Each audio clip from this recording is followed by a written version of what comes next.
Hello friends, आप देख रहे हैं आपका चैनल शेयर बाजार विद आयुष। और बात करेंगे दोस्तों इस वीडियो में किसके बारे में, ओसवाल पंप्स आईपीओ की लिस्टिंग डे स्ट्रैटेजी के बारे में। तो दोस्तों कल यानी 20th ऑफ जून को ओसवाल पंप्स की लिस्टिंग देखने को मिलेगी। किस प्रकार की लिस्टिंग हो सकती है, इसी को इस वीडियो में दोस्तों हम चर्चा करेंगे। इसी बारे में हम समझेंगे कि लिस्टिंग की एक्सपेक्टेशंस क्या रखनी चाहिए, लिस्टिंग का अनुमान क्या देखने को मिल सकता है। तो ये सारे बात जो है वो इस वीडियो में हम करने वाले हैं, तो आप लोग देखिएगा वीडियो को पूरा ज़रूर। लेकिन उससे पहले अभी तक दोस्तों अगर आपने चैनल को सब्सक्राइब नहीं किया है तो सबसे पहले आप लोग चैनल को सब्सक्राइब कर लीजिएगा। सो फ्रेंड्स, कल के दिन ओसवाल पंप्स आपको लिस्ट होता हुआ देखने को मिलेगा। ₹1 की इसकी फेस वैल्यू है। ₹614 का एक शेयर आपको मिलता हुआ देखने को मिला है। अब अगर आपने याद रखिएगा तो ज़्यादा ओवरऑल अगर एप्लीकेशंस लगाई है या फिर आप कह सकते हैं ओवरऑल आपने दूसरी कैटेगरी में लगाया तो 24 शेयर से ज़्यादा मिल चुके होंगे। अदरवाइज रिटेल में 24 शेयर आपको मिलते हुए नजर आए। 1387 करोड़ का दोस्तों ये आईपीओ था। अब जब भी देखिए हम लिस्टिंग की बात करते हैं तो पहले ये देखते हैं कि किस तरीके का वो आईपीओ था, राइट। तो इशू का साइज अपने आप में अच्छा था, लेकिन जो बड़ा था वो था फ्रेश इशू, यानी करीबन 890 करोड़ का। एंड छोटा सा पोर्शन था दोस्तों ओएफएस का, जो करीबन 497 करोड़ का हमको देखने को मिला। यानी बड़ा पोर्शन तो फ्रेश इशू की तरफ जाता हुआ दिखा, तो छोटा ओएफएस की तरफ जाता हुआ दिखा, ठीक है। दूसरी चीज़ जो हम देखते हैं वो हमेशा देखते हैं दोस्तों किस प्रकार का सब्सक्रिप्शन आता हुआ दिखा है। तो जो सब्सक्रिप्शन आता हुआ दिखा इस आईपीओ के अंदर फाइनल डे में करीबन 88 टाइम दोस्तों क्यूआईबी पोर्शन सब्सक्राइब हुआ। अब ये बात ध्यान रखिएगा, क्यूआईबी पोर्शन का 88 टाइम सब्सक्राइब होने का मतलब है करीबन 24,568 करोड़ आना, 24,568 करोड़ रुपीज़ का आना। और आपको मैं बता सकता हूँ कि इस आईपीओ के अंदर जो नाम आते हुए देखने को मिले क्यूआईबी के अंदर, मतलब जो नाम आते हुए देखने को मिले वो काफ़ी शानदार है। यहाँ पर Kotak mutual fund, Quant mutual fund, Mahindra Manulife mutual fund, Motilal Oswal mutual fund, Bandhan mutual fund, Edelweiss mutual fund. इसके अलावा अगर आप देखेंगे सारे नाम आप बैंक्स के जोड़ लीजिए, ICICI, HDFC, federal, axis, SBI, south India, RBL, मतलब सारे बैंक्स ने दोस्तों इस आईपीओ में पैसा लगाया।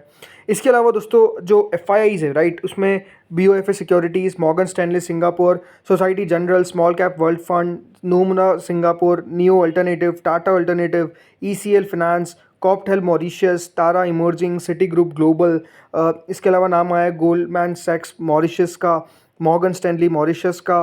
इसके अलावा सीएलएसए का नाम आता हुआ देखने को मिला है, view Q, faster cap fund का नाम आता हुआ दिखा है। मतलब ओवरऑल जो इसकी एंकर बुक आई है वो अपने आप में काफ़ी सॉलिड आई है। ज़रूर दोस्तों ये नहीं कह सकते कि बैंक्स का नाम नहीं आया, बैंक्स आए और बैंक्स हमको पता है कि थोड़ा सा फ्लिप करने के लिए जाने जाते हैं। बट उसके अलावा जो एंकर बुक के अलावा जो क्यूआईबी कैटेगरी आती हुई देखने को मिली, क्यूआईबीज़ में जो इन्वेस्टर्स हमको आते हुए देखने को मिले वो भी अपने आप में दोस्तों काफ़ी अच्छे हैं, ये कह सकते हैं अगर हम बैंक्स को थोड़ा सा साइड कर देते हैं।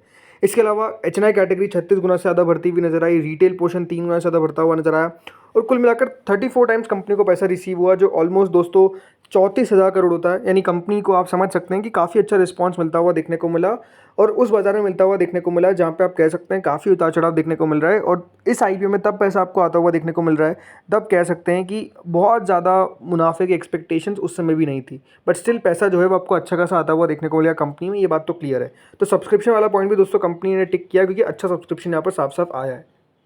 तीसरी चीज़ हम हमेशा देखते हैं दोस्तों कंपनी के फंडामेंटल्स किस प्रकार के हैं, राइट। अगर आप कंपनी के फाइनेंशियल्स देखेंगे तो मैसिव ग्रोथ देखने को मिली है।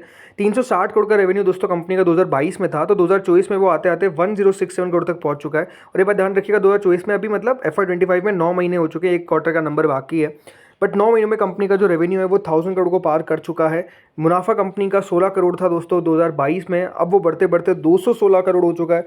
मतलब आप अगर समझेंगे तो मैसिव जंप आपको कंपनी के नंबर्स में देखने को मिलेगी। अब जब इस प्रकार की ग्रोथ देखने को मिलती है कभी भी किसी कंपनी के अंदर, तो सवाल उठना लाजमी है कि क्या ये जो ग्रोथ देखने को मिल रही है ये क्या आईब्रोज रेज नहीं करते, तो करता है।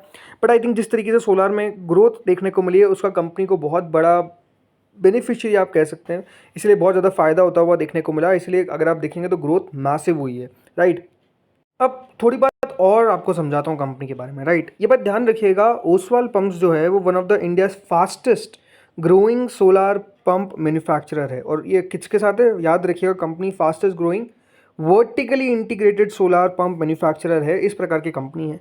इनके पास अगर आप प्रोडक्ट्स देखेंगे तो देखिए solar pumps, submersible pumps, monoblock, इसके अलावा pressure pumps, CVH pumps, electric motors, submersible winding, wires and cables, इस प्रकार का दोस्तों कंपनी का पोर्टफोलियो है। यानी इतनी चीज़ें जो है वो कंपनी आपको ऑफर करती हुई नजर आती है।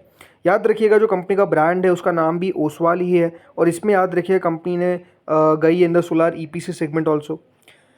ये बात ध्यान रखिए, कंपनी को सबसे ज़्यादा फायदा जो होता हुआ देखने को मिला है वो मिला है फ्रॉम द पीएम कुसुम योजना। जो गवर्नमेंट की पीएम कुसुम योजना है इससे कंपनी को बहुत बड़ा फ़ायदा हुआ। इससे दोस्तों कंपनी की आप कह सकते हैं काया पलट हो गई, क्योंकि कंपनी का पीएम कुसुम योजना से 87.3% के आसपास का रेवेन्यू आता है। मतलब आप समझिए, ये कंपनी अगर 100 रुपये का बिजनेस कर रही है तो 87 रुपीज़ का बिजनेस आ रहा है सिर्फ सरकार से। इतना ज़्यादा दोस्तों गवर्नमेंट पे डिपेंडेंट नज़र आती है। अब नेगेटिव बात यहीं आ जाती है कि जो पीएम कुसुम योजना है वो, ये बात ध्यान रखिएगा, बंद हो रही है ऑन 31 मार्च 2026। चांसेस है कि देखिए जो पीएम कुसुम योजना है इसको एक्सटेंड कर दिया जाएगा या फिर कुछ अदर फॉर्म के अंदर देखिए इसको लेकर आया जाएगा। बट द थिंग इज़ कि देखिए ये स्कीम पे कंपनी का इतना फोकस होना, इतना ज़्यादा डिपेंडेंस होना, ये हमेशा एक बहुत बड़ा नेगेटिव रहेगा। बिकॉज मान लीजिए पीएम कुसुम योजना अगर बंद हो जाती है तो फिर क्या होगा, कंपनी का रेवेन्यू कितना गिरता हुआ नजर आएगा। वैसे कंपनी के प्रमोटर्स ने कहा है कि पीएम कुसुम योजना अगर बंद हो भी जाती है तो उससे हमको बहुत ज़्यादा फर्क नहीं पड़ेगा, क्योंकि सोलार को लेकर डिमांड काफ़ी ज़्यादा देखने को मिल रही है। बट स्टिल जब 87% ऑफ द रेवेन्यू दोस्तों एक किसी चीज़ से आता हुआ दिखता है तो हमेशा उसको लेकर एक सवाल उठना लाजमी सी बात है कि आगे क्या होता हुआ दिखेगा, राइट। तो ये अपने आप में आप कह सकते हैं क्वेश्चन बना हुआ रहता हुआ देखने को मिलने वाला है। बट आई थिंक वो डिपेंड करता है कि किस तरीके से चीज़ों को कंपनी मैनेज कर पाती है। आई थिंक अगर वो मैनेज सही हो जाता है तो फिर ठीक है। अगर कंपनी ने अपने आप को बहुत ज़्यादा ओवरऑल डाइवर्सिफाई कर लिया कि पीएम कुसुम पे हम ज़्यादा फोकस नहीं कर रहे हैं, बाकी चीज़ों पे फोकस कर रहे हैं, देन अपने आप में आप कह सकते हैं प्रॉब्लम जो है वो उतनी रहती हुई देखने को नहीं मिलेगी।